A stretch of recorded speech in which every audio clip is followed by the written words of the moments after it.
The decision to do away with guards on the Piccadilly Line is aimed at saving London Underground £2 million a year. In future, the job of the guard to open and close doors will become the responsibility of the driver.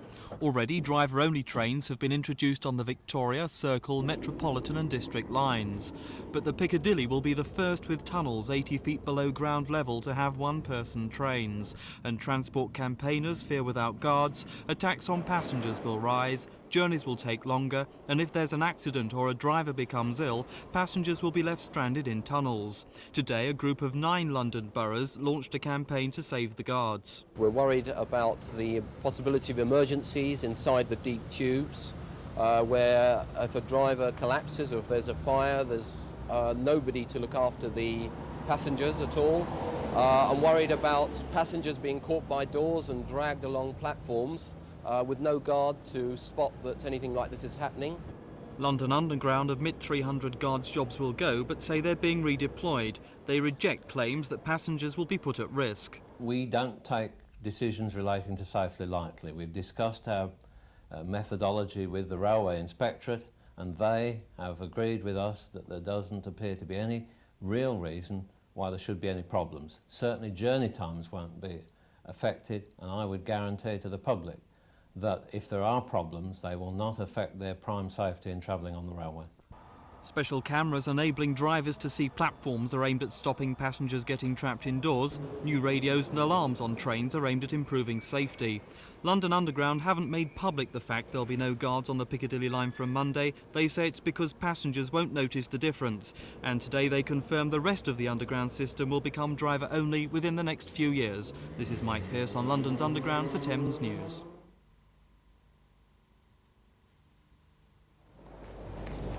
The Waterloo and City Line is one of the busiest sections of Underground in the capital, handling around 35,000 passengers in the main rush hour. 3 of its 5 trains were taken out of service 2 weeks ago because their doors kept refusing to stay shut. British Rail, who run the service, said with only 2 trains left, passenger safety would be at risk from overcrowding, so they decided to close the service in the rush hour.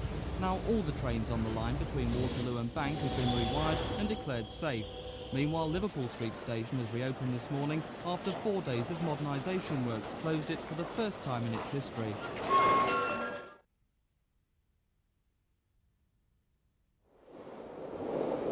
The £1.3 billion scheme to extend the Jubilee Line is one of the biggest projects of its kind in Britain. When it's built, it'll be the first tube line to South East London, linking to Stratford. The extension was given royal assent last week, but there's furious political debate now over whether work will ever start because of problems involving private funding.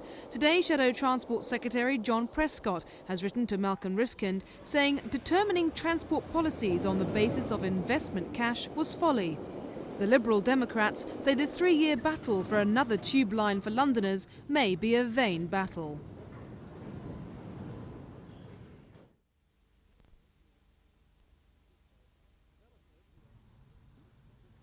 Developers who own this huge site at the Bricklayers Arms in Bermondsey want to begin building homes as quickly as possible. But supporters of a major new extension of the Bakerloo Line from the Elephant and Castle through to Southwark and Lewisham want to delay the scheme. They believe London transport chiefs will be put off if building work begins because of the extra cost of deep tunnelling. 3 MPs representing all the major parties, Southwark Council and the chairman of London Underground are calling on the planning minister to step in. If they can wait until London Underground and the government have decided to build that tube line through here, we can have the tube line and then they can build the houses on top of it. The MPs who are seeing the government on Monday fear if they can't persuade them to reverse the home scheme, the Bakerloo Line extension, which has been on-off since the 1950s, will be finally dead.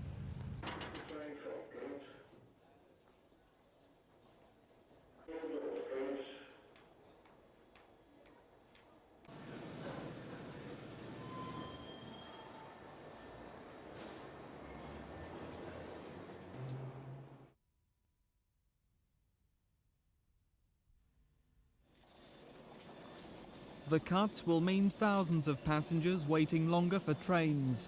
On the Rayners Lane branch of the Piccadilly Line, 30% of the service is being axed. Up to 5 trains every hour will go. District Line services from Wimbledon, Richmond and Ealing will have between 2 and 5 fewer trains every hour at peak times. Some off-peak services will be reduced by a third. And the service on the Hammersmith and City Line will be reduced by 25% at certain times of the day. London Underground ought to be arguing for more trains, more capacity and a better service. London Underground say the proposals due to start in October reflect fewer passengers now travelling and the need to withdraw trains to modernise them. They say services will be more reliable and the Circle Line will be dramatically improved.